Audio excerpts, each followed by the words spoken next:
quick step-by-step guide handling file corruption and loss. 1. Understand file issues.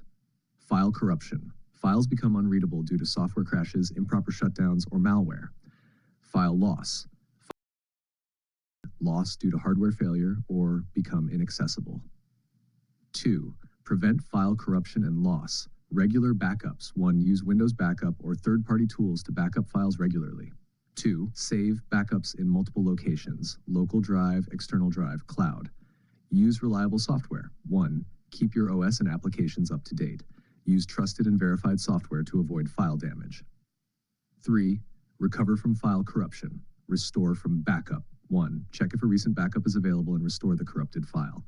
Use file repair tools. 1. Run CHKDSK, open command prompt as administrator, type CHKDSK F plus drive letter. 2. Use third-party tools like DiskInternals or Stellar Phoenix if CHKDSK fails. Check system issues.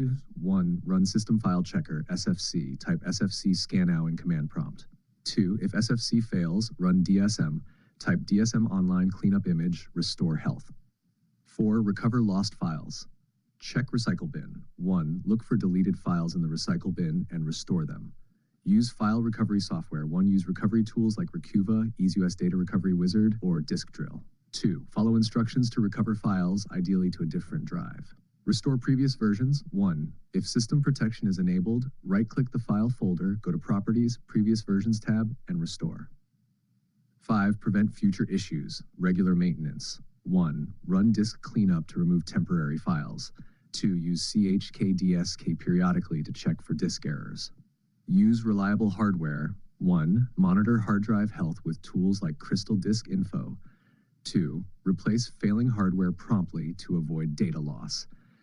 By following these steps, you can effectively manage and mitigate the risks associated with file corruption and loss.